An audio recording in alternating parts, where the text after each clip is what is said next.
கண்ணியத்திற்குரிய எல்லாம் வல்ல அல்லாஹு ஜல்ல ஷானஹு தஆலாவின் நல்லடியார்களே, மனக்கவலை போக்கும் மகத்தான கொள்கை என்ற இந்த தொடர் நிகழ்ச்சியில் நாம் எல்லாம் பங்கெடுத்து கொண்டிருக்கிறோம். நாமாக தேடிக்கொண்ட கவலைகளை பற்றி, அதற்கு எந்த மாதிரியான பரிகாரத்தை இஸ்லாம் சொல்லுகிறது என்பதை பற்றி இதுவரை நம்ம பார்த்தோம். இனி அல்லாஹ்வாக நமக்கு தரக்கூடிய துன்பங்கள், அந்த துன்பங்கள் வறுமையாக இருக்கலாம், நோயாக இருக்கலாம், அல்லது வியாபாரத்தில் ஏற்படுகிற நட்டமாக இருக்கலாம், விவசாயத்தினுடைய பாதிப்பாக இருக்கலாம், குழந்தையின்மையாக இருக்கலாம், அல்லது அல்லாஹ் கொடுத்த குழந்தைகள் பிள்ளைகள் அவங்க கெட்டவர்களாக இருக்கிறார்கள், அதனால் ஏற்பட்ட பாதிப்புகளாக இருக்கலாம். இப்படி குறைகள் துன்பங்கள் என்று பல வகைகளில் இருக்கிறது. இந்த எல்லா துன்பங்களுக்கும் மருந்தாக சில அடித்தளமான கொள்கைகளை இஸ்லாம் நமக்கு வகுத்து தந்திருக்கிறது. அது மாதிரியான கொள்கைகளைத்தான் நம்ம இனி பார்க்க இருக்கிறோம். அதில் முக்கியமான ஒரு கொள்கை என்னவென்று சொன்னால், நம்ம ஈமான் நம்ப வேண்டிய விஷயங்களில் 6 விஷயங்களை நபிகள் நாயகம் ஸல்லல்லாஹு அலைஹி வஸல்லம் சொல்கிறாங்க. அது எல்லாமே வெவ்வேறு மறுமை சம்பந்தப்பட்ட விஷயமாக நம்ம புரிந்திருக்கிறோம். அதில் முக்கியமான ஒரு நம்பிக்கை விதியை பற்றி நம்புறது. இந்த விதியை பற்றி சரியான முறையில் ஒருவர் நம்புவாரையானால் அவர் இந்த மனக்கவலைக்கு, எந்த மாதிரியான மனக்கவலைக்கு உள்ளாகி இருந்தாலும் அந்த மனக்கவலையுடைய வேகத்தை அந்த விதியின் நம்பிக்கை கட்டுப்படுத்தும், இல்லாமல் போக்கிவிடும். நமக்கு போக்கலைன்னு சொன்னால் விதியை எப்படி நம்பணுமோ அப்படி நம்பலைன்னு அர்த்தம்.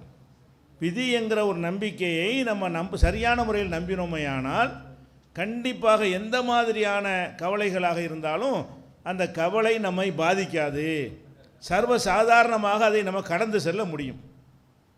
முதல்ல இந்த விதியை பற்றி மார்க்கம் என்ன சொல்லுது?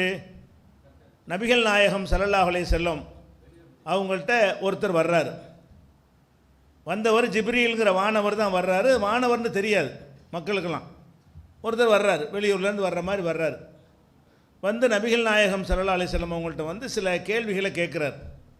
அந்த கேள்வியில் பல கேள்வி கேட்குறார். அதில் ஒரு கேள்வி என்னென்னு கேட்டால், அஹ்பிர்னி அனில் ஈமான், ஈமான் என்றால் என்னவென்று எனக்கு சொல்லு.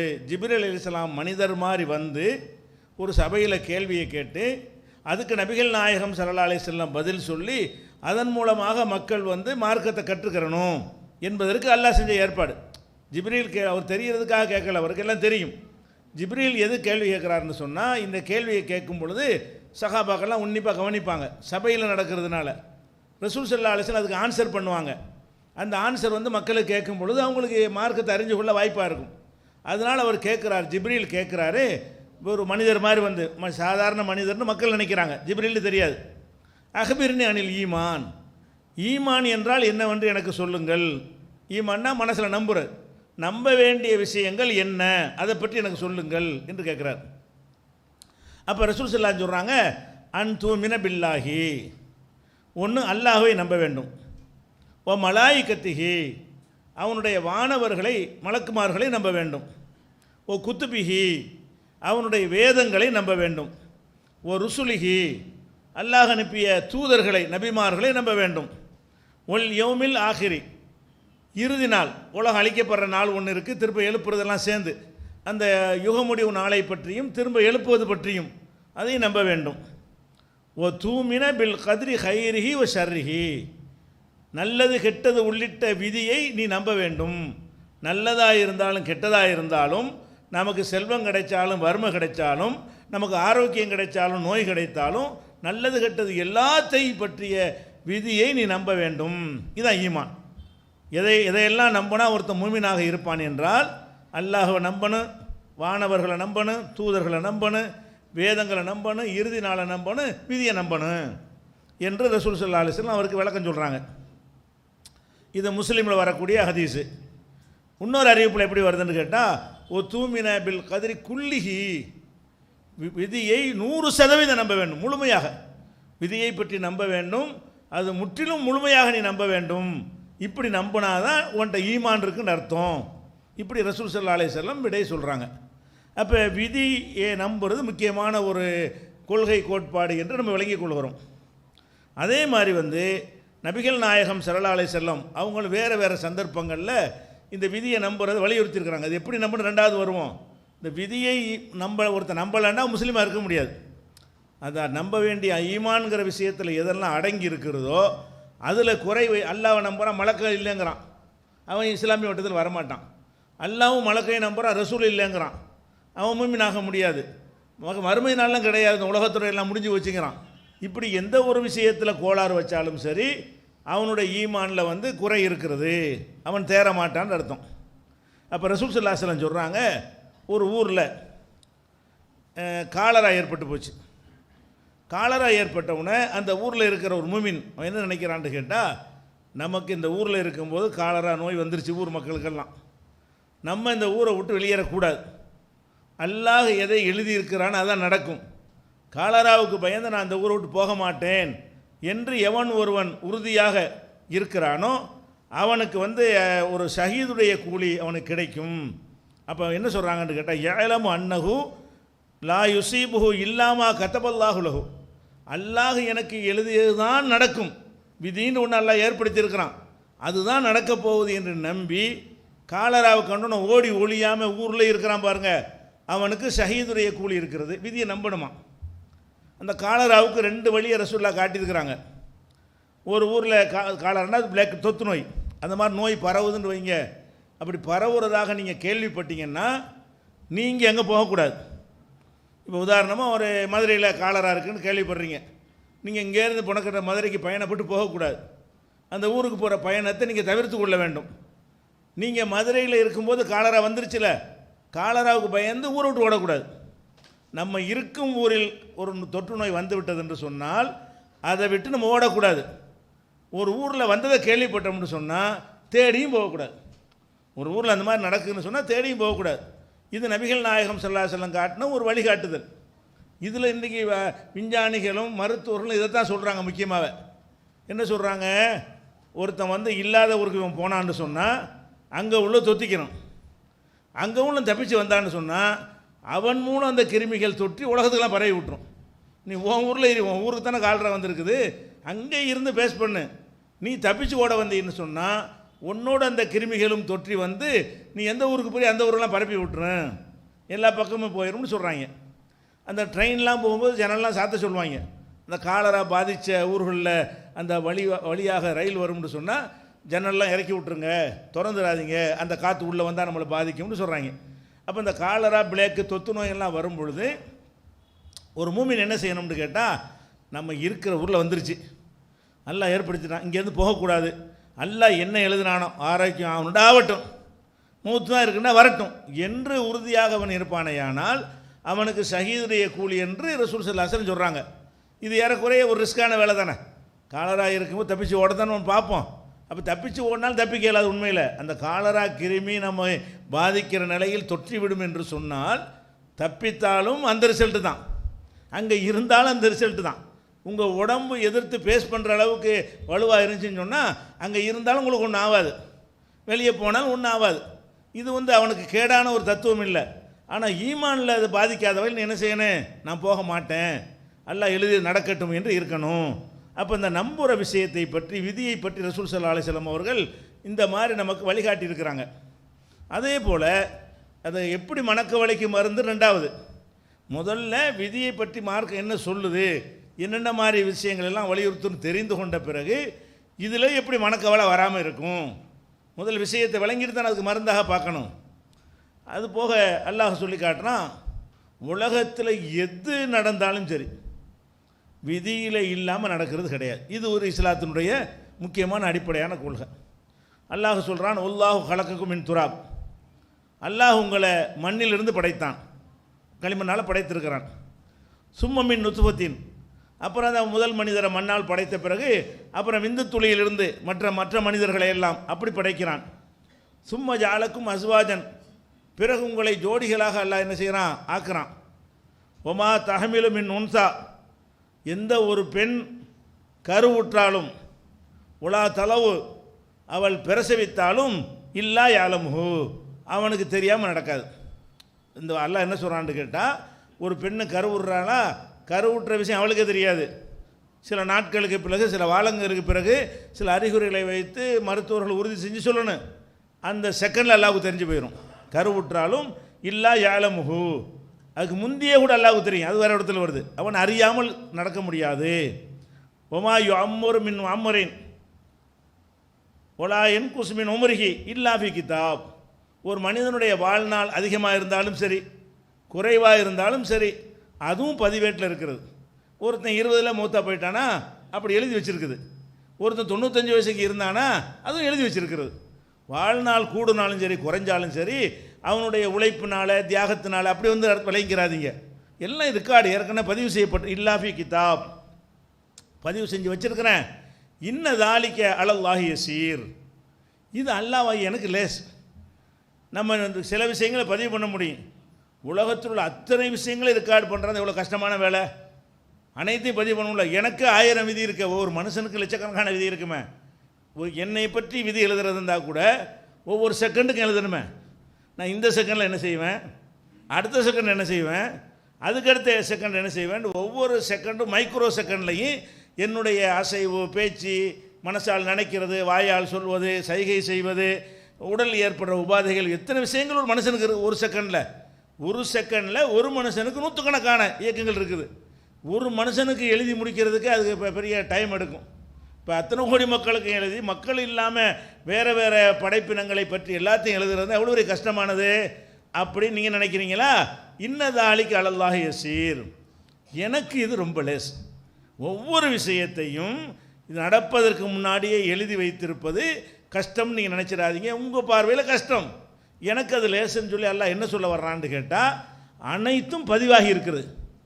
என்ன உலகத்தில் நடந்தாலும் சரி, அது நடப்பதற்கு முன்னாடியே இப்படி நடக்கும் என்று அல்லாஹ் எழுதி வைத்து விட்டான்.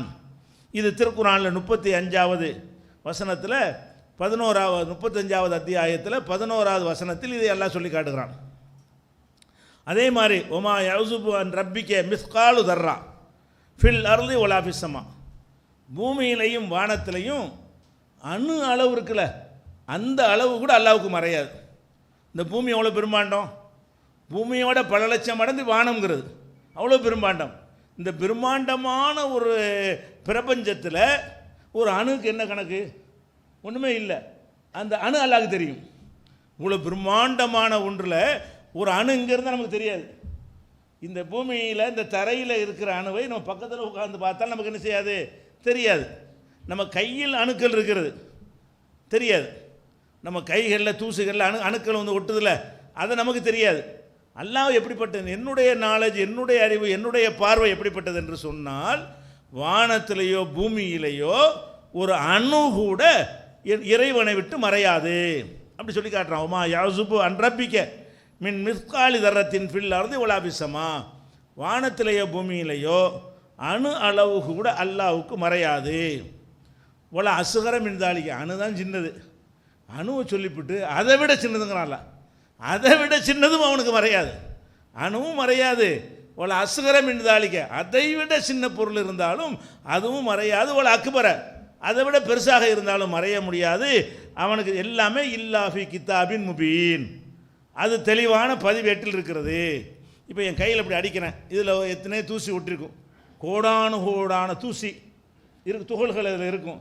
இது எழுதி வச்சுருப்பான்ல, எனக்கே தெரியாது, உங்களுக்கே தெரியாது. உங்கள் சட்டையில் எத்தனை தூசி இருக்குன்னு உங்களுக்கு தெரியாது. அல்லாஹ் வந்து அதை எழுதி வச்சுருக்கேங்கிறான். சின்ன சின்ன அணு விஷயங்கள் எல்லாம் கூட எழுதப்பட்டிருக்கு. பெரிய பேச்சுக்கள் தான் அவனுக்கு தெரியும், பெரிய செயல்கள் தான் தெரியும். நம்ம பாரதூரமான காரியங்கள் செஞ்சு அதுதான் தெரியும் நம்ம நினைக்கக்கூடாது.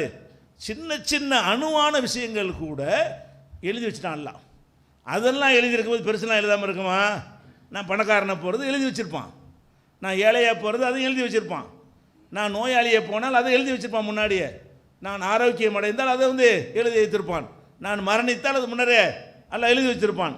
அப்போ எல்லா விஷயங்களும், அணுவான விஷயங்கள் கூட, அணுவுக்கும் சின்ன விஷயங்கள் கூட இல்லாஃபி கிதாப், பதிவேட்டில் இருக்கிறது.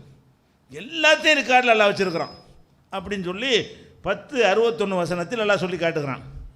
ஒமா, இதெல்லாம் விதியை பற்றி உள்ளதானே, எல்லாமே விதியில் இருக்குன்னு சொன்னால் நம்ம இப்போ ஒரு மனிதனுடைய நல்லது கெட்டது தான் விதியில் இருக்கு. யார் பதவிக்கு வருவார், யார் பதவிக்கு போவாருங்கிற சின்ன பெரிய விஷயங்கள் இதெல்லாம். நீ இதை பற்றி இல்லைப்பா, இதுவும் எழுதியிருக்குது. இதை விட உன் தலைமுடி எத்தனைன்னு எண்ணி இருக்கும். உன் தலையில் உள்ள அதெல்லாம் அணுதானே, உன் தலைமுடியில் எத்தனை ஈர் இருக்குது, பேன் இருக்குங்கலாம் எழுதி வச்சுருப்பான்ல. இன்னாருடைய தலையில் இத்தனை ஈர் இருக்கும், இந்த செகண்டில் இத்தனை பேன் இருக்கும், இப்படியெல்லாம் ஒவ்வொரு செகண்ட்லேயும் கூடும் குறையும் இல்லையா, இதெல்லாம் கூட பதிவு பண்ணியிருக்கேங்கிறான். அதான் அல்ல. அப்படி செய்கிறதுனால அவனுக்கு பேர் அல்ல. சரியா? எல்லாம் தெரிகிறதுனால தான் அவன் அல்லாங்கிறோம், இறைவன்கிறோம், அவனுக்கு பயப்படுகிறோம். அப்போ இதை எல்லாம் சொல்லி காட்டுறான். ஒமா தஸ்புத்துமின் வரக்கத்தின், ஒரு இலை கீழே விழுகிறது, இல்லா ஏலமுகா, ஒரு இலை கீழே விழுந்தாலும் அவனுக்கு தெரியாமல் விழுவதில்லை. அது விழுங்கிறது முன்னாடி அவனுக்கு தெரியும். இலை விழுவுதா, இப்போ விழும்னு அவனுக்கு தெரியும், விழுந்துடும். அப்போ ஒரு இலை கீழே விழுந்தாலும் அவனுக்கு தெரியும். ஒலா ஹப்பத்தின் ஃபீ லுலுமாத்தில் அருளி, அதாவது பூமியுடைய இருள்களுக்குள்ள, பூமியில் ஒரு 200-300 அடிக்கு கீழே தோண்டி ஒரு நெல்லை பதிச்சு வச்சுப்பிட்டீங்க. ஒரு நெல், ஹப்பத்து தானியம், நெல்லாக இருக்கலாம், கடுகாக இருக்கலாம், கோதுமையாக இருக்கலாம், ஏதோ ஒரு தானியம். ஒரு தானியத்தை பூமியுடைய அடி ஆழத்தில் நீங்கள் புதைத்து மூடி விட்டீர்களே, ஆனால் அவன் அங்கேருந்து லேசர் கண்ணில் பார்த்து உள்ள ஒரு கோதுமை இருக்குன்னு அவன் சொல்லிடுவான். அல்லாவுக்கு தெரியும்.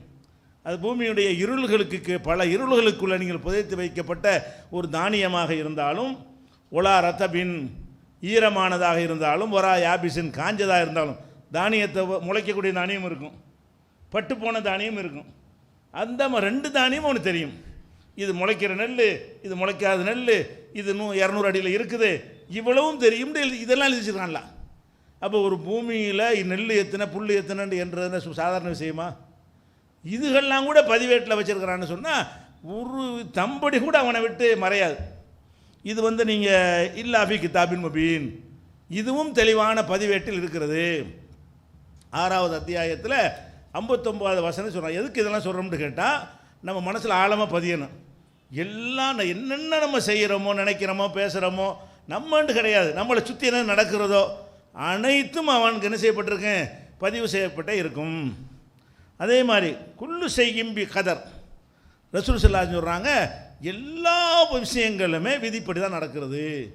எந்த விஷயமாக இருந்தாலும் சரி, அதாவது அதில் பலமாக இருந்தாலும் சரி, பலவீனமாக இருந்தாலும் சரி, ரெண்டும் அதை விதியின்படி தான் நடக்கிறது என்று நபி ஸல்லல்லாஹு அலைஹி வஸல்லம் சொன்ன ஒரு செய்தி முஸ்லீமில் இடம்பெற்றிருக்கிறது. இன்னொரு ஹதீஸில் ரசூல் ஸல்லல்லாஹு அலைஹி சொல்கிறாங்க, வாலம் அறிந்துகொள், அன்னல் உம்மத்தை, மனித சமுதாயம் முழுவதும், லவிஜித்தமாத்து அலா என்ஃபோவுக்கு பி செய்யின், எல்லாம் ஒன்றா 100, 700, 800 கோடி மக்கள் ஒன்று கூடி, கூட மாட்டாங்க ஒரு பேச்சு, ஒன்று கூடி எனக்கு ஏதாவது செய்ய நினைக்கிறாங்க. ஒரு மனுஷனுக்கு 800 கோடி மக்களும் ஒன்று கூடி ஒரு மனுஷனுக்கு இதை செய்யணும்னு முடிவு எடுக்கிறாங்க. ஒருத்தன் முடிவு எடுக்கலை, 2 பேரும் முடிவு எடுக்கலை, அத்தனை கோடி மக்கள் உம்மத்துன்னு வந்துருச்சு. அத்தனை பேரும் ஒன்று கூடி நாம் எல்லாரும் சேர்ந்து இவனுக்கு இன்ன வேலையை செய்யணும், இன்ன பொறுப்பை கொடுக்கணும், அல்லது இன்ன சொத்தை கொடுக்கணும், இந்த பங்களாவை கொடுக்கணும், ஏதோ ஒன்று முடிவு செய்தார்களேயானால், லம் என்ஃபவுக்க, உனக்கு அவர்களால் பயன் தர முடியாது, இல்லா பிஷையின் கது கதபஹுல்லாஹுலக்க, உனக்குன்னு அல்லாஹ் எழுதியிருப்பானே அதை தாண்டி கூட்டித்தர முடியாது. உனக்கு ஒரு குடிசை தான் என்று அல்லாஹ் எழுதி வச்சான்னு சொன்னால், உலகமெல்லாம் சேர்ந்து உனக்கு அரண்மனை கட்டித்தர முடியுமான்னா முடியாது.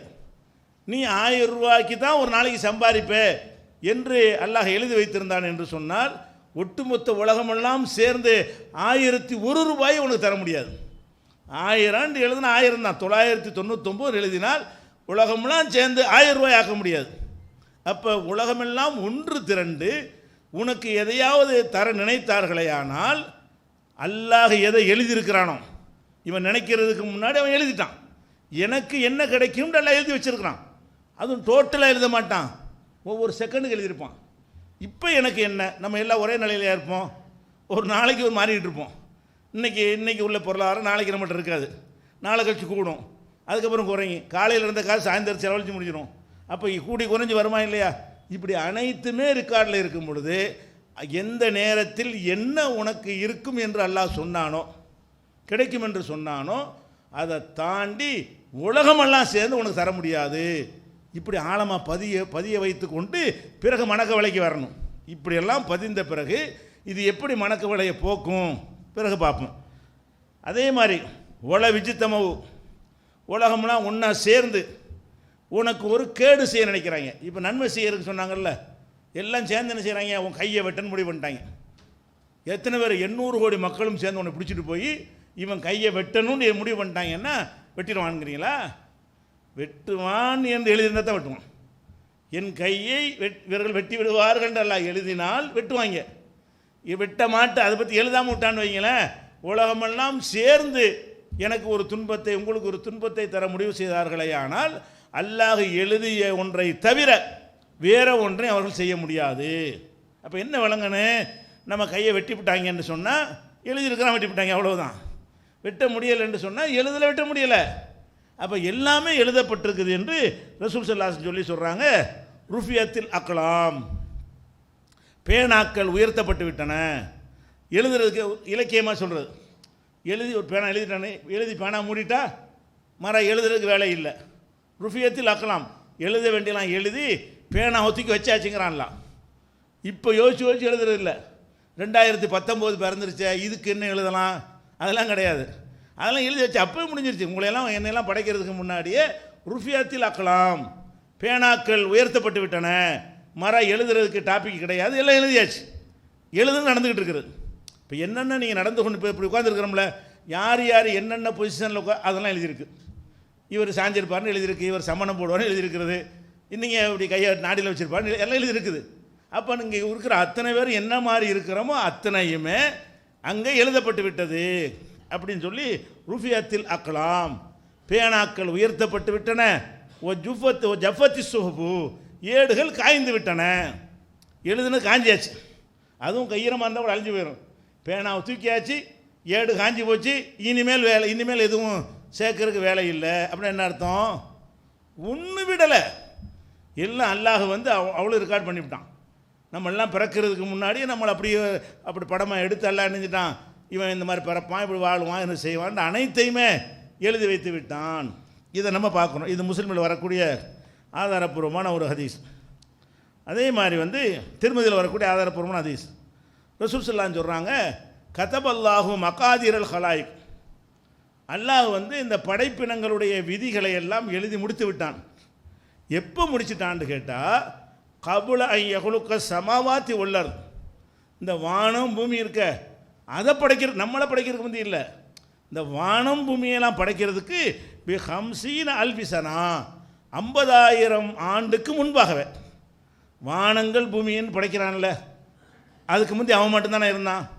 இந்த வானம் பூமி படைக்கிறதுக்கு முன்னாடி அவன் ஒரு அல்லாஹ் மட்டும் இருந்தான், அவனுடைய அரசு இருந்தது, அரசில் அவன் இருந்தான், அரசு தண்ணீரில் இருந்தது. இவ்வளோதான் முதல் கான்செப்ட். ஆரம்ப அடிப்படை என்ன, அல்லாஹ் ஒரு தண்ணீரை உருவாக்கி அந்த தண்ணீரில் அரிசை மிதக்க வைத்து அந்த அரிசில் அவன் என்ன செய்கிறான், வீட்டு இருக்கிறான்.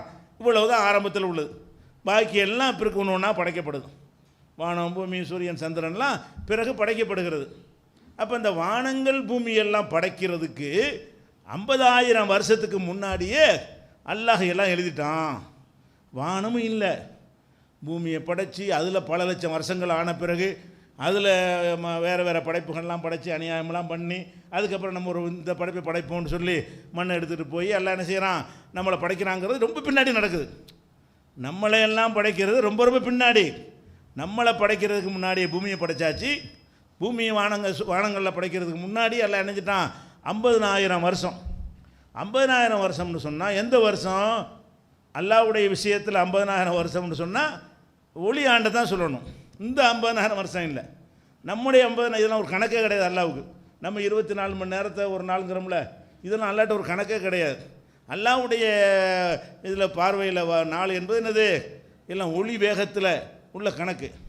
50,000 ஒளி ஆண்டுன்னா பல லட்சம் ஆண்டுகள் ஒளியாந்துடும். அவ்வளோ ஆண்டுகளுக்கு முன்னாடியே இவ்வளவு நல்லா எழுதி வச்சுவிட்டானே. ஒவ்வொரு மனுஷனை பற்றி துல்லியமாக என்னங்கிற கணக்கிட்டு எழுதி வைத்து விட்டான். இது முஸ்லீமில் வரக்கூடிய ஒரு ஹதீஸ். அப்போ நம்முடைய விதி மனுஷன் ஆதம படைக்கிறான்ல, அப்போ தான் எழுதப்பட்டு நினச்சிடக்கூடாது. மனிதன்கிற கான்செப்ட் இல்லாத காலத்திலேயே, பூமியில் இருந்தானே படைத்தான், இந்த பூமிங்கிற டாப்பிக்கே இல்லாத காலத்திலேயே, வானங்களும் இல்லாத ஒரு காலத்திலேயே அறிஞ்சினான்ல, அவன் எதை படைக்கணும் திட்டம் போட்டானோ அதை எழுதி வைத்துவிட்டு அந்த எழுதுனது தான் இயக்குது. கம்ப்யூட்டரில் ப்ரோக்ராம் எழுதுறான்ல, எழுதுனா இயங்குது, அது பாட்டு எழுதுனபடி நடக்குதுல்ல.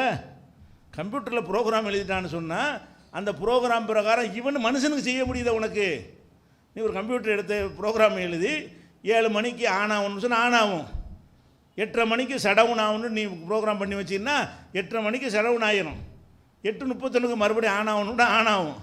ஆன் ஆகும்போது இந்த ப்ரோக்ராம் ஓப்பன் பண்ணணுன்னு எழுதுனா அதுவும் ஓப்பன் ஆகும்.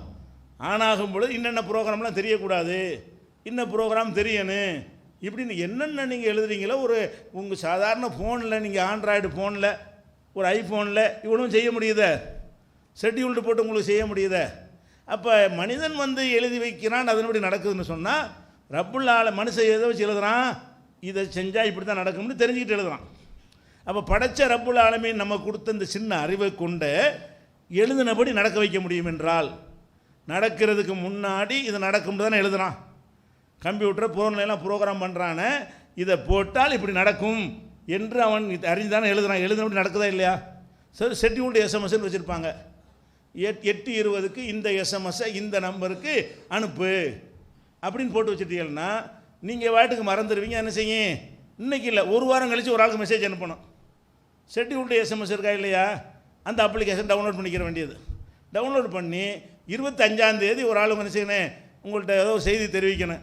அன்றைக்கி யாபகம் வச்சுக்கிற முடியாது. நம்ம 25ஆம் தேதி செலக்ட் பண்ணி, மெசேஜையும் செலக்ட் பண்ணி, நம்பரையும் செலக்ட் பண்ணி, டயத்தையும் செலக்ட் பண்ணி டன் ஓகே கொடுத்துட்டீங்கன்னா அதோட நீ மறந்துட வேண்டியதான். அது 25ஆம் தேதி அனுப்பி விட்ருணும். வணங்குதா? அவன் ஃபோன் பண்ணி மெசேஜ் அனுப்பிடுங்க, கேப்பா இல்லைப்போம், வணங்குதா, நம்ம தான் அனுப்பியிருப்போம். ஷெட்யூல் போட்டால் நம்ம மறந்துடுவோம், அது கரெக்ட் அனுப்பி விட்ருது. அப்போ நமக்கே இப்படி செய்ய முடியுத, அல்லாஹ் வந்து எழுத பெரிய விஷயமா?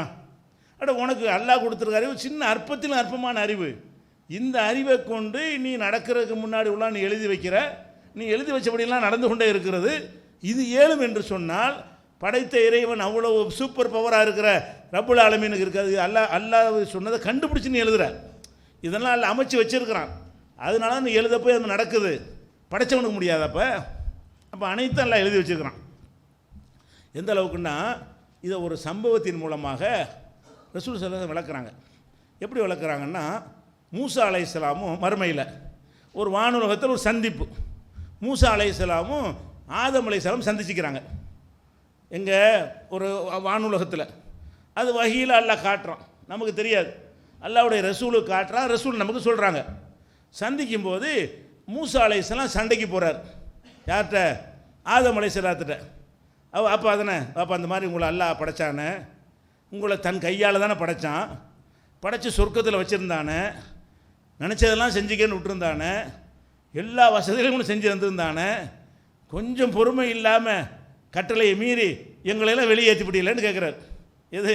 நீ தப்பு செஞ்சால் நல்லா வெளியேற்றினா, நீ வெளியேற்றினா நாங்கள் வந்து வெளியே வந்துட்டோம், நீ அப்படின்னு யார்கிட்ட சண்டைக்கு போகிறாரு? வாப்பாட்ட மோகன் சண்டைக்கு போகிறார். மூசா அலைஹிஸ்ஸலாம் அவர்கள் ஆதம் அலைஹிஸ்ஸலாத்தை போய் இப்படி கேட்குறாங்க, தந்தையே இந்த மாதிரி உங்களை எல்லாம் படைச்சானே, தன் கையால் உங்களை படைச்சானே, சொர்க்கத்தில் குடியமர்த்தினானே, எல்லாத்தையும் உங்களுக்கு செஞ்சு தந்துருந்தானே, இவ்வளோ செஞ்சுவிட்டு இப்படி செஞ்சுட்டு கேட்குறாரு. இவர் பெரிய ஜீனியஸ் இல்லை ஆதம் அலைஹிஸ்ஸலாம். அவருடைய அறிவுடைய சின்ன சின்ன பங்குலாம் நம்ம அறிவாளின்னு பேசிட்டு தெரிகிறோம். அவருக்கு எல்லா அறிவையும் எல்லாம் கொடுத்துருந்தான். அவர் என்ன செய்வார்? இங்கே தம்பின்னு கூப்பிட்டு, உனக்கு எல்லாம் தௌராத்தை கொடுத்தானா? ஆமாம் கொடுத்தான். மனிதனெல்லாம் படைக்கிறதுக்கு முன்னாடி அந்த தௌராத்தால் எழுதிட்டானா? ஆமாம். அதில் ஆதமும் தப்பு செய்வார்னு வசனம் இருக்குதா? அசா ஆதமும் ரப்பஹுன்னு வசனம் இருக்குதான்னு கேட்பார். ஆமாம். அப்போ என்னை படைக்கும் முந்தைய எழுதி வச்சுவிட்டான், அதான் நடந்திருக்கு. என்கிட்ட கேட்குற நீ? அவர் என்ன கேட்குறாரு? உனக்கு தௌராத்தை கொடுத்தான், அந்த தௌராத்து என்னை படைக்கிறதுக்கு முன்னாடியே எழுதி வச்சுட்டான். அல்ல உனக்கு தந்ததான் லேட்டு.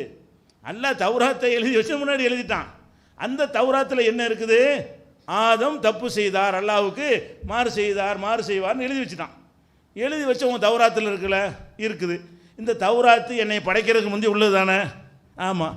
அப்போ என்னை படைக்கிறதுக்கு முன்னாடி என்னுடைய ரப்பு எழுதி வச்சுட்டான்னு சொன்னால், எழுதி வச்சது நடந்திருக்குன்னு சொன்னால் என்னையா பண்ணி கேள்வி கேட்குறேன் பாரு.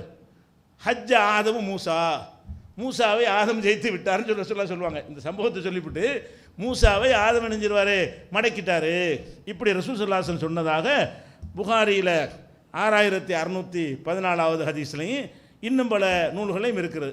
அப்போ எந்த அளவுக்குன்னு கேட்டால் எது நடந்து ஆதம் அலைஹிஸ்ஸலாம் வெளியேறினாருன்னா அவராக வெளியேறினார், அதுவும் எழுதுனது தான். எல்லாம் செஞ்சுட்டு மரத்தை நெருங்காதுன்னு சொன்னான், சரிதான். நெருங்காதுன்னு சொன்னாலும் அவர் நெருங்குவார், நெருங்கி என்ன செய்வார், மீறுவார், மீறின பிறகு வெளியேற்றப்படுவார். எல்லாம் முன்னாடி எழுதியாச்சு, வேதங்களில் எழுதி வச்சுட்டான். குரானை வந்து இப்போ நமக்கு எழுதி தந்தால் முன்னாடி இருக்கு, லவ்ஹுல் மஃபூல் இருக்குல்ல, அந்த குரானில் இந்த வசனம் இருக்குது. குரான் வந்து ரசூல்லா 40 வயசில் நபி ஆகும்போது அப்போ தான் ஐடியா பண்ணி எழுதினால, 40 ரசூல்லாவுக்கு 40 வயசு வரும்போது யோசிச்சு எழுதிக்கிட்டு தான் குரானை கொடுத்தானா. இன்னஹுல குரானுன் கரீம், இந்த சங்கை மிக்க குரான் வந்து ஃபீ கிதாபின் மக்னூன், பாதுகாக்கப்பட்ட ஏட்டில் இருக்கிறது. இந்த குரானும் முன்னாடி இருக்கிறது. இப்படி ஒரு வேதம் முகமது கொடுக்கப்படும் என்றது எழுதி வச்சிருப்பான். இந்த மொத்த வசனங்களுமே இந்த உலகமெல்லாம் படைக்கிறதுக்கு முன்னாடி அங்கே இருக்குது, பதிவேட்டில் இருக்கிறது. அதுலேயே இருக்குதா இல்லையா ஆதம் தப்பு செய்வார்னு. அப்போ ஆதம் கட்டளை மீறுவார்னு எழுதியிருக்கும்போது அவன் எழுது நடந்துட்டு போய் வேலையை பார்த்துட்டுருவார். இப்படி சொல்லுவார்னு வருது. எதுக்கு இதை சொல்கிறோம்னு கேட்டால், நம்முடைய எல்லா விஷயங்களும் ரெக்கார்ட் செய்யப்பட்டிருக்கிறது, ஒன்று விடாமல். இதான் விதிங்கிறது. விதியை நம்புகிற விஷயம் இப்படி தான் இருக்கணும். அதே மாதிரி வந்து ரசூல் ஸல்லல்லாஹு அலைஹி வஸல்லமுடைய பேத்தி மரண தருவாயில் இருப்பாங்க. அவங்க மக அழைச்ச கூட போவாங்க, போய் அந்த குழந்தை இறந்துடும் அந்த இடத்துல. அப்போ ரசூல் ஸல்லல்லாஹு என்ன சொல்லுவாங்கன்னு கேட்டால், இன்ன லில்லாஹி மா அகத, அல்லாஹ் எடுத்துக்கொண்டது அவனுக்குரியது. குழந்தை மூத்தா போச்சு, அவன் எடுத்துக்கிட்டான், அவன் எடுத்துக்கொண்டு அவனுக்குரியது. ஒலில்லாஹி மா அழுத்தா, நம்ம கொடுத்துருக்குறானே அதுவும் அவனுக்குரியது தான். எடுத்துக்கிட்டு தான் அவனுக்கு நம்ம நினச்சிக்கிட்டு இருக்கிறோம். அல்லாஹ் நம்மிடமிருந்து ஒரு சொத்தை பறித்து கொண்டால் அவனுக்குரியதுன்னு நினைக்கிறோம், பறிக்காமல் இருக்குது அதுவும் அவனுக்குரியது தான். இன்னலில்லாஹி மா அகத ஒலில்லாஹி மா அழுத்தா, நமக்கு தந்து வச்சிருக்கிறானே அதுவும் நம்முடையதல்ல, அல்லாஹ்வுக்குரியது தான். எடுத்துக்கொண்டானே அதுவும் அல்லாஹ்வுக்குரியது தான். அழகாக சொல்கிறான். இன்னலில்லாஹுடைய அர்த்தம் ஏறக்குறைய இன்னலில்லாஹி மா அகத, எடுத்து கொண்டிருக்கிறானே அதுவும் அல்லாஹ்வுக்குரியது. ஒலில்லாஹி மா அழுத்தா, கொடுத்துருக்கிறானே அதுவும் அல்லாஹ்வுக்குரிய. எந்த புள்ள உசுரோடு இருக்குது அதுவும் அல்லாஹ்வுக்குரியது தான். எந்த புள்ள மௌத்தா போச்சோ அதுவும் அல்லாஹ்வுக்குரியது தான். அந்த அர்த்தத்தை சொல்கிறாங்க. சொல்லிட்டு குல்லும்பி அஜலின், ஒவ்வொன்றுக்கும் காலக்கெடு நிர்ணயிக்கப்பட்டிருக்கு, அவ்வளோதான். இந்த டைமில் இந்த நேரத்தில் இந்த பேத்தி மௌத்தா போகணும்னு எழுதியாச்சு. எல்லாம் அஜல், எல்லாம் டைமிங் ப்ரோக்ராம் ஃபிக்ஸ் பண்ண ஒரு ப்ரோக்ராம். குல்லும்பி அஜலின், எல்லாமே ஒரு காலக்கெடுவை நிர்ணயிக்கப்பட்ட காலக்கெடுவில் இயங்குகிறது. அதனால் நீங்கள் பொறுமையை கையாளுங்கள் என்று ரசூல் ஸல்லல்லாஹு அலைஹி சொல்கிறாங்க. அப்போ இந்த மரணம், பேத்தியுடைய மரணம் நிகழ்கிறது, அது கவலை இருந்தால் கூட அந்த இடத்துல எப்படி ஆறுதல் சொல்கிறாங்க, அவனுக்குரியது அவன் எடுத்துக்கிட்டான். இருக்கிற நம்ம உசுரோடு இருக்கிற நம்மளும் அல்லாஹ்வுக்கு சொந்தம், மௌத்தா போனதும் அல்லாஹ்வுக்கு சொந்தம். இப்படி எடுக்கிறது இப்போ திடீர்னு யோசிச்சு எடுத்தான்ல, இந்த மாதிரி எடுத்து கவலையில் வாழ்த்தான், அதுக்காக எடுத்தான். நம்மளையெல்லாம் படைக்கிறதுக்கு முன்னாடி எடுத்து இதை தருவதை பற்றியும் எழுதிட்டான், இந்த குழந்தை தருவதை பற்றியும் எழுதி வைத்திருக்கிறான், கொடுத்த குழந்தை எடுப்பதை பற்றியும் அவனே எழுதி வைத்து விட்டான். அதனால எல்லாமே அஜல், எல்லாமே டைமிங் போடப்பட்டது என்று ரசூல் ஸல்லல்லாஹு அலைஹி வஸல்லம் சொன்னாங்கன்ட்டு புகாரியில் எல்லாம். இந்த விதியை பற்றி இவ்வளவு ஆழமாக பதிகிறதுக்கு தான் நிறைய சொல்கிறோம். சம்பவங்கள் நிறைய சொல்கிறதுக்கு காரணம் என்னென்னு கேட்டால், விதியை வந்து ஏனோ தானே நம்பக்கூடாது. சில எதிர்வாதங்கள் சிலது வைப்பாங்க, அதுக்கும் பதில் பார்த்துட்டு இது எப்படி மருந்தாக இருக்குன்னு நம்ம என்ன செய்வோம் அப்புறமேல் பார்ப்போம். அப்போ இந்த ஹதீஸ் வந்து புகாரியில் 6602வது ஹதீஸாக பதிவு செய்யப்பட்டிருக்கிறது. அப்போ எல்லாம் ஒரு குழந்தை மௌத்தா போகுதுன்னு சொன்னால் ரசூல் அது எப்படி எடுக்கிறாங்க, அதை இப்போ மௌத்தா போகுது, இந்த நாளில் இந்த தேதியில் இந்த நிமிடத்தில் மௌத்தா போகும்போது முன்னாடி எழுதியாச்சே, பல லட்சம் வருஷத்துக்கு முன்னாடியே தீர்மானிக்கப்பட்ட ஒரு விஷயம், இறைவனால் தீர்மானிக்கப்பட்டது நடக்குது என்று அதை லைட்டாக எடுத்து போயிட்டாங்க. அதே மாதிரி வந்து இந்த கற்பு அறையில் அந்த விதியை கூட அல்ல என்ன செய்கிறான்னு கேட்டால், தனியாக மொத்தமாக ஒரு விதி எழுதி வச்சிடறான். அதுக்கப்புறம் ஒவ்வொருத்தனையும் படைக்கும் பொழுது அவங்கிட்ட அந்த ப்ரோக்ராம் ஃபிக்ஸ் வேறு பண்ணுறான். பொதுவாக வந்து என்னை பற்றின விதி பூரா லவ்ஹுல் மஃபூலில் இருக்கும், பதிவேட்டில் இருக்கும். என்னுடைய விதி வந்து என்னிடமும் எழுதப்படும், என்னுடைய பிரித்து எடுத்து. லவ்ஹுல் மஃபூலில் இருக்கிற விதி வந்து எல்லா விஷயங்களும் இருக்கும். குர்ஆன் அதில் இருக்கும், தௌராத்து இருக்கும், நீங்கள் உட்காந்து நான் உட்காரதெல்லாம் இருக்கும், இப்போ நாட்டில் யார் பிரதமராக இருக்கான்னு இருக்கும், எலெக்ஷன் நடந்தது இருக்கும், எல்லா விஷயங்களுமே ரிசல்ட்டில் யார் ஜெயிப்பாங்கிற விஷயங்கள்லாம் அதில் இருக்கும், எல்லாம் கலந்து இருக்கும். ஒவ்வொரு மனுஷனுக்கு தனித்தனி விதி இருக்குல்ல, எனக்கு தனி விதி இருக்குது, உங்களுக்கு தனி விதி இருக்குது, அதுவும் அங்கே தான் இருக்கும். இதை பிரித்து எடுத்துகிட்டு வந்து கற்பு அறையில் குழந்தை உருவான பிறகு மலக்கு கேட்பார். மலக்கு என்ன செய்வார், இறைவா இப்போ வந்து விந்து துளியாக இருக்குது, இருக்கட்டும் விடு. இறைவா அந்த இதை கருவுற்ற சினை ரெண்டு கலந்து சினை முட்டை ஆயிடுச்சு, இருக்கட்டும் விடு அப்படின்னு சொல்லிட்டு கடைசியில் ஒரு 4 மாதம் ஆனவுடனே என்ன செய்வான், உயிரை ஊதவான்னு கேட்பார். ஊதும் பொழுது அப்போ தான் எல்லாம் என்ன செய்கிறான், அங்கே உள்ள ப்ரோக்ராமை இங்கேயும் ஃபிக்ஸ் பண்ணுறான். எப்படி, இவனுக்கு எவ்வளோ வயசு போடுறது, வயசையும் எழுது, என்னுடைய வயசு எனக்குள்ளே எழுதப்படுது, அது அல்லாஹ்வுக்கு தான் தெரியும். அந்த ப்ரோக்ராமை நம்மளாம் படிக்க முடியாது. வானவர்களை கொண்டு எல்லாம் என்ன செய்கிறான், கருவறையில் இருக்கும் பொழுது ரிசுக்கையும் அஜலை, ரிசுக்குன்னா செல்வம், செல்வம்னா சட்டை வேட்டி காசு பணம் பங்களா எல்லாம் சேர்ந்து தான். செல்வம்னா சோறுன்னு மட்டும் இல்லை, செல்வம் என்று சொன்னால் நம்ம வாழ்க்கையில் அனுபவிக்கிற அனைத்தும் செல்வம் தான். ஒரு பேனாவாக இருந்தாலும், ஒரு பென்சிலாக இருந்தாலும், ஒரு கைக்குட்டையாக இருந்தாலும், ஒரு கண்ணாடியாக இருந்தாலும், எல்லாமே ஒரு பேஸ்ட்டாக இருந்தாலும், ஒரு சோப்பாக இருந்தாலும், போடுகிற சட்டையாக இருந்தாலும், டிவி கம்ப்யூட்டர் போன்ற பொருளாக இருந்தாலும், குடியிருக்கிற வீடாக எல்லாம் செல்வம். இதெல்லாம் எழுதிடுறான்ல. எப்போ எழுதிடுறான், கருவறையில். முந்தி எழுதுனா புதுசாக அப்போ எழுதுறதில்ல, முந்தி எழுதின அந்த விஷயத்தை மலக்கு எடுத்து வந்து என்னுடைய விதியை தனித்தனியாக அவரவருக்கு எழுதுகிற மாதிரி என்ன செய்கிறான்ல, இந்த மனுஷனுக்கு என்ன எழுதுன்னு அவனுடைய விதியை எடுத்து பதிவு பண்ணு. அது லவ்ஹுல் மஹ்ஃபூல்லேருந்து எடுத்து என்ன செய்வார், அதை அந்த ரெக்கார்டை இவனுக்கு மட்டும் காப்பி பண்ணிடுவார். உங்கள் விதி என்கிட்ட பதிவு செய்யப்படாது, என் விதி உங்கள்கிட்ட பதிவு செய்யப்படாது, உங்கள் விதி உங்களுக்கு பதிவு செய்யப்படும். என்ன பதிவு செய்யப்படும், ரிஸ்க்கு ஒன்று. ரிஸ்க்குனா என்ன, அவன் டோட்டலாக வாழும்போது எதெல்லாம் அனுபவிப்பானோ அம்புட்டும், அவன் எதுக்கு சொந்தமாக வச்சுருப்பானோ எல்லாம் எழுதிப்படுவான். அப்போ அதோடு என்ன எழுதப்படும்னா அஜல், ஃபமல் அஜல், டைமிங் எவ்வளோ போடுறது, 24 வருஷம், 22 மாதம், 12 மணி நேரம், 23 செகண்டு எல்லாம் எழுதிடுவான்லாம். அவ்வளோதான் ஒரு லைஃபு. அந்த செகண்ட் வந்துருச்சுன்னா லா எஸ்தகுதிமூன சாத்தன் லா எஸ்தகுரோன், ஒரு வினாடி முந்த மாட்டார்கள் பிந்தவும் மாட்டார்கள். அப்போ இந்த விதியை வந்து அல்லாஹ் என்ன செய்கிறான்னா டபுள் லாக் போடுறான். பொதுவாக ஒரு லாக் பண்ணி எழுதி வச்சு போடுறான். அப்புறம் என்ன செய்கிறான்னு கேட்டால், ஒவ்வொரு மனிதனுக்கு உள்ள விதி கருவறையில் உருவாகி உயிர் ஊதப்படுதில்ல, உயிர் ஊதப்பட்ட உடனே விதியையும் சேர்த்து என்ன செய்கிறாரு, எழுதி வச்சிடுறாரு. ஃபயுக்தபு கதாலிக்க ஃபி பத்தனி உம்மிஹி, தாயின் வயிற்றில் அவன் இருக்கும் பொழுது அவனுக்குரியது 2வது தடவை எழுதப்படுகிறது. எழுதப்படுதுன்னு வருது, ஆனால் 2ஆம் எழுத்தான் இது, அப்போ தான் எழுதப்படலை. ஏற்கனவே அல்லாஹ் எழுதி வைத்திருக்கிற அந்த பேனாக்கள் உயர்த்தப்பட்டது, ஏடுகள் காய்ந்து விட்டதுன்னு சொல்லிட்டான்ல, அந்த ஏட்டில் இருக்கிறது. அந்த ஏட்டில் இருக்கிற எடுத்து கொண்டு வந்து அவரவருக்கு எழுதப்படுது. எப்போ எழுதணும், கருவறையில் வச்சு எழுதிடுறான். அப்போ இந்த விஷயம் புகாரியில், இந்த ஹதீஸ் வந்து புகாரியில் 6595வது ஹதீஸில் இருக்கிறது. அப்போ எதை எடுத்து கொண்டாலும் சரி அவன் எழுதி வைத்து விட்டான். இப்படி ஜென்ரலாக சொல்லியாச்சு. அதுக்கப்புறம் தனித்தனியான பாக்கியங்களை பற்றி எல்லாம் சொல்லும் பொழுது அதை நான் என்னுடைய தீர்மானப்படி தான் நடக்குது என்று பல இடங்களில் விவரித்து சொல்கிறான். இப்போ சொன்னது என்னென்னு கேட்டால், எதாக இருந்தாலும் எழுத படிச்சுன்னு சொல்லி போடுறான். பிறகு என்ன செய்யறான், எல்லாம் பிரித்து இப்போ சில பேருக்கு எல்லாம் அறிவை கொடுத்துருக்குறான், சில பேருக்கு அறிவை கம்மியாக கொடுத்துருக்குறான், அறிவில் ஏற்றத்தாழ்வு இருக்கிறது, எல்லாம் ஒரே மாதிரியான சமநிலையில் உள்ளவர்களாக நம்ம இருக்கலை. இதை எப்படி செய்கிறான்னு கேட்டால், அவன் நாடியவர்களுக்கு கொடுப்பான். முன்னாடி எழுதி வச்சுட்டான், யூத்தில் ஹிக்மத்தை மையஷா, அவன் நாடியவர்களுக்கு அந்த ஹிக்மத் என்ற ஞானத்தை வழங்குகிறான். அப்போ நாடியவர்களுக்கு வழங்குறான்டா, ஏற்கனவே அதுவும் பதிவு செய்யப்பட்டது தான். பதிவு செய்யப்பட்ட பிரகாரம் எப்படி இதை ஃபிக்ஸ் பண்ணுறான்னு கேட்டால், நீங்கள் என்னென்ன செய்கிறீன்னு பார்த்துட்டு ஃபிக்ஸ் பண்ணுறது கிடையாது. அவனா நாடிக்கிறான். 1,00,000 பேர் இருக்கான்னு வச்சுக்கிறோங்களேன், இந்த 1,00,000 பேரில் இந்த 5 பேருக்கு அறிவை கொடு, இந்த 5 பேருக்கு காசை கொடு, இந்த 3 பேருக்கு இப்படி. அவன் என்ன நினைக்கிறான், அவன் எதை விரும்புகிறான, அவன் அது எந்த ஒரு ரூலுக்குள்ளேயும் அடங்காது. செயலை பார்த்துட்டு அல்லது பாரம்பரியத்தை பார்த்துட்டு கலரை பார்த்துட்டு இப்படி எழுதுறது கிடையாது. அவன் எழுதும்போது என்ன செய்வான்னு கேட்டால், ஒவ்வொரு ஆளுக்கு ஒன்று கொடுக்கணும் முடிவு பண்ணி வச்சுருப்பான், சிறப்பாக கொடுக்கணும்னு.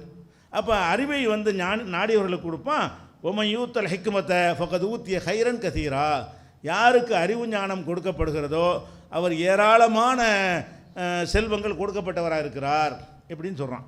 அப்போ இது 269 அறிவை வழங்குறதா இருந்தாலும் அவன் தான் பிளான் பண்ணுறான். நம்மளாக கஷ்டப்பட்டு நான் அறிவை தேடிக்கிட்டோன்னு சொல்ல முடியாது. அவன் நாடுனா தருவான், இல்லாட்ட இல்லை. அதே மாதிரி வந்து சில பேருக்கு பதவி உயர்வு, சில பேர் கீழே போயிடுறான், ஒரே மாதிரி நம்ம இருக்கிறது இல்லை. அப்போ இந்த மாதிரி சில பேருக்கு அந்தஸ்து கொடுக்குறான், சில பேருக்கு அந்தஸ்து இல்லாமல் ஆக்கி விட்டுறான். இந்த மாதிரி விஷயங்கள்லாம் எப்படி நடக்குதுன்னு கேட்டால், நம்ம உழைப்பை வைத்து நம்ம திறமையை வைத்து பார்த்து விட்டு இவனுக்கு பதவியை கொடுப்போம், இவனுக்கு அந்தஸ்து கொடுப்போம் அப்படி செய்வானான்னு கேட்டால் அப்படிலாம் கிடையாது. அவனாக நினைக்கிறது தான், அல்லாஹ் நினைக்கிறது தான். அல்லாஹ் வந்து இந்த விதியை எழுதுகிறான். அந்த விதியை எழுதி வைக்கிறதுக்கு என்ன அளவுகோலில் எழுதுகிறான் என்று கேட்டால், ஒரு அளவுகோலும் இல்லை, அவனுடைய விருப்பம் தான் அளவுகோல். என்ன அளவுகோல்? யாருக்கு எதை கொடுக்குறதுங்கிறதுக்கு நம்ம சில அப்படி தானே பிரிப்பாங்க. உலகத்தில் கொடுக்குறதா இருந்தால் இந்த வேலைக்கு இந்த குவாலிஃபிகேஷன் இருக்கணும், இந்த வேலைக்கு இந்த மாதிரி இருக்கணும், போலீஸ் வேலைக்கு இந்த உயரம் இருக்கணும், இந்த மாதிரி ஒன்று ஒன்றுக்கு ஒரு அளவுகோல் வச்சுருப்பான்ல. இந்த மாதிரி அல்லாஹ் பார்த்து படைப்புகளில் இன்னென்ன மாதிரி உள்ள ஆள்களுக்கெல்லாம் பணம், இன்னென்ன மாதிரி உள்ள ஆள்களுக்கெல்லாம் இப்படின்னு எல்லாம் பிரிப்பான்னா பிரிக்க மாட்டான். வேறு எந்த மாதிரி அந்த விதியை உண்டாக்குறான்? அவன் நினைத்ததை செய்கிறான். ஆளும் லிமாயுரி. அல்லாஹ்வுடைய ஒரு சிபத்து என்னன்னு கேட்டால் நினைச்சது செய்கிறவன். அவன் எதை இப்படி இருப்பாங்கன்னு வைங்களேன், உனக்கு அறிவு இப்படி சொல்லுவான், அவனுக்கு அவ்வளோதான் முடிஞ்சிச்சு. ஏன்னு கேட்க முடியுமா? உனக்கு பணம், உனக்கு அறிவு, உனக்கு உயரம், உனக்கு அழகு, உனக்கு ஆற்றல், யார் யாருக்கு என்னத்தை பிரித்து எழுதுகிறானோ அதான் நடக்குமே தவிர அவங்களுடைய திறமையை பார்த்து விட்டு அவங்களுடைய செயலை பார்த்து விட்டு வணக்க வழிபாடுகளை பார்த்துட்டு கொடுப்பானா அப்படிலாம் கொடுக்கறது கிடையாது. அப்போ இதைத்தான் எல்லாம் சொல்லி காட்டினா, நர்ஃபவு தரஜாத்தி மன்னஷா, நாடியவர்களுடைய அந்தஸ்தை நம்ம உயர்த்துவோம். நாம் நாடினால் அந்தஸ்தை உயர்த்துவோம். இந்த அந்தஸ்தை உயர்த்துவோம் நல்லா சொல்கிறானே, இதுவும் எழுதப்பட்டது தான். அந்தஸ்து உயர்த்துவது என்பது யாரை நாடினோமோ அவருடைய அந்தஸ்தை உயர்த்துகிற மாதிரி அங்கே ப்ரோக்ராம் பண்ணிடுவோம். அது பாட்டு அவனுடைய அந்தஸ்து கூட்டிகிட்டே போவோம். யாரை இறக்கணும்னு நினச்சி விட்டானோ அவர் இறங்கிட்டே போவார். இந்த மாதிரியான விஷயங்களும் அல்லாஹ் தான் என்ன செய்கிறான், தீர்மானிக்கிறான். அந்தஸ்து கொடுத்தாலும் குலில்லாஹும் மாலிக்குல் முல்க், அதிபர்களுக்கெல்லாம் அதிபராக இருக்கக்கூடியவனே, தூத்தில் முல்க மந்தஷா, நீ நாடியவர்களுக்கு ஆட்சியை கொடுக்குகிறாய். ஓ தன்சிவுல் முல்க மிம்மந்தஷா, நாடியவரிடமிருந்து ஆட்சியை பறித்து கொள்கிறாய். நாடுனா ஆட்சியை கொடுக்குறாய், நாடுனா எடுத்துக் கொள்கிறாய். ஒத்து இசு மந்தஷா, நாடியவர்களை கண்ணியப்படுத்துகிறாய். ஒத்துதில்லு மந்தஷா, நாடியவர்களை இழிவாக்கி விடுகிறாய். பி எதிக்கல் ஹைர், எல்லா நன்மையும் உன் கைவசத்துத்தான் இருக்கிறது. இன்னக்கு அலா குல்லி ஷைஇன் கதீர், நீ தான் எல்லாத்துக்கும் வலிமையானவன்ட்டு ஒரு துவாவை வர எல்லாம் கற்றுத்தர்றான். அப்போ இதெல்லாம் நம்ம பார்க்கக்கூடிய நேரத்தில் நம்முடைய எந்த ஒரு விஷயமாக இருந்தாலும் அல்லாஹுடைய பதிவேட்டில் எழுதப்பட்டு விட்டது. எழுதுறது தான் நடக்குது. சரியா? இந்த எழுதுறது நடக்கையில் இந்த இடத்துல ஒரு சந்தேகம் வரும். விதியின்படி தான் எல்லாம் நடக்குதுன்னு சொன்னால், அப்போ இந்த உலகத்தில் நமக்கு நல்லவன் கெட்டவனு பிரித்து தண்டிக்க முடியாத. இப்போ நான் நல்லவனாக இருக்கான்னு வைங்களேன், நானாவாக இருக்கிறேன். அப்படி ஆதம் அலைஹிஸ்ஸலாம் சொல்கிற மாதிரி சொல்கிறான் தான் என்ன செய்யணும்? அவர் அப்படி தானே சொன்னார், நான் எங்கே பாவம் செஞ்சேன், அவன் எழுதுனபடி நடந்துச்சுன்னு தானே சொன்னார். அந்த மாதிரி பேசுவதாக இருந்தால் நான் கெட்டவனாக இருந்தேன்னு வைங்களேன், நானாக கெட்டவனாக இருக்கிறேன், அவன் எழுதுனா அதனால் இருக்கிறேன், என்னை எப்படி நரகத்தில் போடுறது? அவன் தானே என்னை எப்படி எழுதி வச்சான், என்னை நல்லவன் எழுதியிருந்தால் நல்லவனாக இருந்திருப்பான்ல. அப்போ ஒரு கெட்டவனாக ஒருத்தன் இருப்பானேயானால் அந்த கெட்டவனாக இருப்பது அவனாக இருக்கிறானா அல்லாஹ் எழுதியதால் இருக்கிறானா? ஒருத்தன் நல்லவனாக இருப்பானேயானால் அல்லாஹ் எழுதியதால் அவன் நல்லவனாக இருக்கிறானா, அல்லது இதை மீறி அவனாக நல்லவனாக இருக்கிறானா? எழுதியதால் தான் இருக்கிறான். அப்போ அல்லாஹ் எழுதினபடி தான் எல்லாம் நடக்குது என்று சொன்னால் பல கொஸ்டின் அங்கே நிற்கும். என்ன கொஸ்டின் வரும்? ஒருத்தனுக்கு சொர்க்கம் ஒருத்தனுக்கு நரகம்னு கொடுக்குறது நியாயமா? எப்படி நியாயம்? அவனுக்கு சம்மந்தம் இல்லாத ஒரு விஷயத்துக்கு கூலியை வாச்சும் பிரச்சனை இல்லை, சொர்க்கமாவது பிரச்சனை இல்லை, அது பரிசு தானே. தண்டிக்கிறது என்னது? அவனுக்கு சம்மந்தம் இல்லாத ஒன்றை செய்ய வச்சு அவனை குடியாரன் ஆக்கி போட்டு அடித்தான் என்ன அர்த்தம்? அவன் குடிச்சு அவனாக குடித்தான், அவன் திருடினா அவனாக திருடினா, அவன் கொலை செஞ்சான் அவனாக கொலை செஞ்சான், அவன் விபச்சாரம் பண்ண அவனாக விபச்சாரம் பண்ணான், அவன் எங்கே செஞ்சான்? அப்படி எழுதுனா நடந்து போச்சு அப்படின்னு சொன்னால் அதுக்கு எப்படி அவனை தண்டிக்கிறது என்ற ஒரு கேள்வி வருதா இல்லையா? பரிசு கொடுக்குற கூட கேள்வி வராது. சும்மா கூட பரிசு கொடுக்கலாம். பரிசு என்ன செய்யலாம்? யாருக்குன்னா கொடுத்துட்டு போயிடலாம். சொர்க்கத்தை கொடுக்குறது, நரகத்தை கொடுக்குறதுக்கு மட்டும் என்ன கேள்வி வரும்? கொஞ்சம் அது உறுத்தலாக இருக்கும். ஒருத்தனை நரகத்தில் போடுவது எந்த நியாயம்? அந்த ஒரு கேள்வி வரும். அதே மாதிரி நம்ம இஸ்லாத்தில் உங்களுக்கு பல கட்டளைகள் இருக்குது. நன்மை ஏவுங்க, தீமையை தடுங்கன்னு கட்டளை இருக்குல்ல. எதுக்கு ஏவணும்னா வரணும்னு தான் வந்துட்டு போகிறான், வரமாட்டானா வரமாட்டான். நன்மையை போட்டு இதுக்கு ஏவணுங்கிறேன். நீங்கள் என்னத்தை ஏவுனாலும் வரணும்னு யாருக்கு எழுதியிருக்கிறதோ அவன் வந்துடுவான். நீங்கள் சொல்லாவிட்டாலும் நீங்கள் பிரச்சாரம் பண்ண அதான விதிக்கு அர்த்தம். எல்லாம் விதிப்படி நடக்கிறது என்று சொன்னால் நம்ம பயான் இப்போ இந்த பயான் தேவையா? ஒன்று யாருக்கு எடுக்கும்? யார் வரணுன்னு இருக்கோ அதனால் வந்துடுவாங்க, யார் வரமாட்டான் இருக்கோ வரமாட்டாங்க. அப்படி பார்த்தீங்கன்னு சொன்னால் நன்மை ஏவுறது தீமையை தடுக்கிறதுலாம் பெஸ்ட்டு. அந்த வருதா இல்லையா? சொர்க்க நரகங்கிறது இந்த விதியை நம்பும் பொழுது குழப்பம் எங்கே வருது அப்படின்னா சொர்க்க நரகம் ஒரு பஞ்சாயத்தாகுது, அது ஒரு பிரச்சனையாகுது.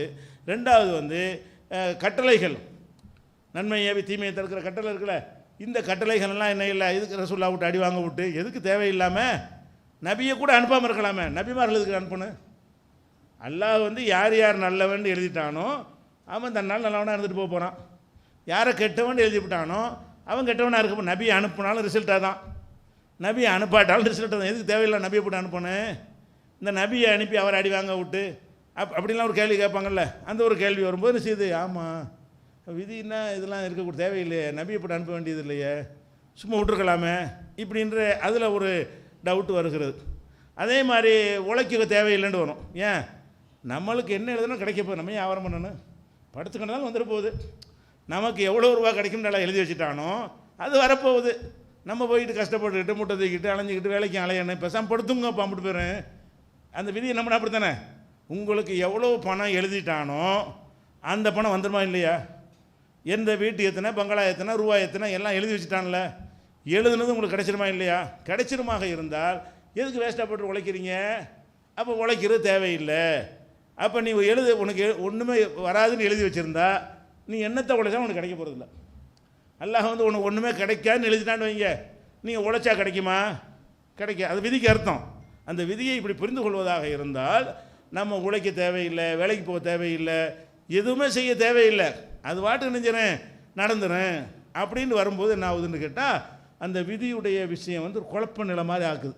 பார்த்தோம்னு சொன்னால் விதியை நம்புகிறோம், ஓகே, இந்த விஷயங்கள் மார்க்கத்தில் உள்ளது தானே. விதி பகுத்தறிவாக நம்ம இந்த கேள்வியை கேட்கல, இதெல்லாம் மார்க்கத்தில் உள்ள விஷயங்கள் தான் மோதுது. எது மோதுது? நன்மை ஏவுதல் தீமையை தடுத்தல்கிறது மார்க்கத்தில் உள்ளது தானே. மார்க்கத்தில் உள்ள ஒரு கட்டளை தான் இதோடு மோதுகிறது. வேறு மாதிரி கிறுக்குத்தனமாக பகுத்தறிவாக கேள்வி கேட்குறார்கள்னா அது ஒரு வகையாக பதில் சொல்லிட்டு போயிடலாம். இப்போ இந்த விதியோட மோதுகிற விஷயங்கள்லாம் என்னன்னு கேட்டால் அந்த மார்க்கத்தில் சொல்கிற விஷயங்கள் தான் மோதுகிறது. அப்போ நன்மை ஏவுதல் கிடையாது, அவனுக்கு நரகம், யாருக்கு அநியாயம் செய்ய மாட்டேன்ட்டு அல்லாஹ் சொல்கிறான். அநியாயம் செய்ய மாட்டேன்னா ஒன்றும் செய்யாத ஒருத்தனை போட்டு நரகத்தில் போட்டு அநியாயம் தானே. அவன் தான் ஒன்றும் செய்யலையே, அவன் கொலையே பண்ணாலும் அவன் பண்ணலையே. ஏன் அப்படி தான் எழுதி வச்சுருக்கிறான்ல, அவன் கொலையே பண்ணினாலும் நீ எழுதாட்டி என்ன பண்ணியிருப்பானா அப்படின்னு மறுமையில் கேட்பான். அவன் அநீதி தானே. அப்போ இந்த மாதிரி எல்லாம் சில கேள்விகள் வரும் பொழுது என்னடா விதிலாம் கிடையாது. ஒரு சாரார் நம்மள முஸ்லீம்களில் ஒரு சாரார் என்னது, விதின்னு ஒன்று கிடையாது, உங்களோட ஆதாரத்தையும் மறைச்சிவிட்டு உறுதி இல்லைமாங்க. இவ்வளோ விதியை பற்றின ஆதாரங்கள் இவ்வளோ இருக்கிறது. அப்போ இந்த ஆதாரத்தை நம்ம ஏற்றுக்கொள்ளணும், அதை மறுத்துட முடியாது. நன்மையை ஒரு தீமையை அதை நாங்கள் ஏற்றுக்கிற மாட்டோம்னு சொல்ல முடியுமா? அதையும் ஏற்றுக்கணும், இதையும் ஏற்றுக்கொள்ள வேண்டும், அதையும் ஏற்றுக்கொள்ள வேண்டும். இப்படிங்கிற மாதிரி வச்சு பார்த்தீங்கன்னு சொன்னால் அப்போ இது முரண்பாடாக தான் நிற்கிது. விதியை நம்பினீர்களே ஆனால் ஒரு பக்கம் சரி மாதிரி தெரிகிறது, இன்னொரு பக்கம் தவறு மாதிரி தெரிகிறது. ரெண்டையும் சேர்த்து நம்ம மனசு ஒத்துக்கிற மாட்டேங்குது. ரெண்டையும் இணைச்சி விளங்குறதுக்கான ஒரு வாசல் என்ன செய்யலை, திறக்கப்படாமல் இருக்குது. இதில் என்னன்னு கேட்டால் இன்னும் விதி இல்லைன்னு சொல்லிட்டீங்க வைங்க, இதுக்காக என்ன செய்கிறீங்க? ஆமாம், அவனும் சுதந்திரமாக கொடுத்தா நியாயம், அவன் தான் நன்மையை செய்கிறான், தீமையை அவன் தான் செய்கிறான், விதிப்படி செய்யலை, அவன் எதை நினைக்கிறானோ செய்கிறான் அப்படின்னு ஒரு முடிவு கொண்டு வந்து வைங்க. அப்போ மட்டும் குழப்பம் இல்லாமல் போகுமான்னா அப்பவும் குழப்பம் இருக்குது. என்ன குழப்பம் இருக்குது? நான் அடுத்து என்ன செய்ய போகிறது என்பது நான் தான் முடிவு செய்ய போகிறேன் அப்படின்னு சொன்னால் இறைவனுக்கு ஞானம் இல்லைன்னு ஆயிரும். நான் என்ன செய்ய போகிறேங்கிறது அது செஞ்ச பிறகு அல்லாவுக்கு தெரியும்டாவுது. இறைவனுக்கு முன்னாடியே தெரிஞ்சால் தான் அவன் இறைவன். இறைவன்னா யாராக இருக்கானே, நான் வந்து 1 மணி நேரத்துக்கு பிறகு நான் என்ன செய்ய போகிறேன்ட்டு அவனுக்கு தெரிஞ்சிருக்கணும். விதி இல்லைன்னு சொல்லிட்டீங்கன்னா அல்லாவுக்கு தெரியாது. ஏன்? நான் செய்கிறது நான் தானே முடிவு எடுக்க போகிறேன். நான் செய்வேனா இல்லையான்னு செஞ்சதை பார்த்துட்டு தான் அல்லாவுக்கு தெரியுமே தவிர முன்னாடியே தெரியும் நீங்கள் சொன்னீர்களே. ஆனால் விதியை மறுபடியும் நம்புறீங்கன்னாவது நீ அல்லாஹ் எதை நடக்கும் என்று அறிந்து வைத்திருக்கிறான், அது நடக்கத்தானே செய்யும். நான் இதை 1 மணி நேரத்துக்கு போய் செய்வேன் என்று அல்லாஹ் அறிந்து வைத்திருந்தால் அது விதி தான். இப்போ மறுபடியும் அப்போ அல்லாவுக்கு ஞானமே விதி இல்லைன்னு நீங்கள் சொன்னீங்கன்னு வைங்களேன், அல்லாஹ் ஞான சூனியம்னு ஆயிடுவான். விதியே கிடையாது. அவன் வந்து ஒரு மரத்தில் இலை உழுவுது, இந்த இலை உழுவுற விஷயம் முன்னாடி அவனுக்கு தெரியாது, விழுந்த பிறகு தான் தெரியுதுன்னு அர்த்தம். அப்படின்னா அவனுக்கு என்ன இருக்குது, அறிவில் அவனுக்கு குறைவாயிருது. அல்லாஹ் வந்து அனைத்தையும் அறிந்தவன்கிற ஒரு தன்மைக்கு கடவுளுடைய இலக்கணத்துக்கு மாற்றமாக இருக்கிறது. அப்போ இந்த குழப்பம் இல்லாமல் எப்படி புரிந்து கொள்வது என்பதை நம்ம என்ன செய்யணும், ஃபஸ்ட்டு தெளிவுபடுத்திக்கிறணும். அதுக்கப்புறம் வந்து நமக்கு எப்படி மணக்கவலைக்கு மருந்தாக இருக்குது என்பதையும் பார்க்கணும். இப்போதைக்கு வந்து இந்த ஆதாரங்களை வைத்து விதி ஒன்று இருக்கிறது என்பதை வைத்துக்கொள்வோம். இந்த சந்தேகத்துக்குரிய விளக்கத்தை இன்ஷா அல்லாஹ் நாளைக்கு பார்ப்போம். அஸ்ஸலாமு அலைக்கும். அல்லாஹ்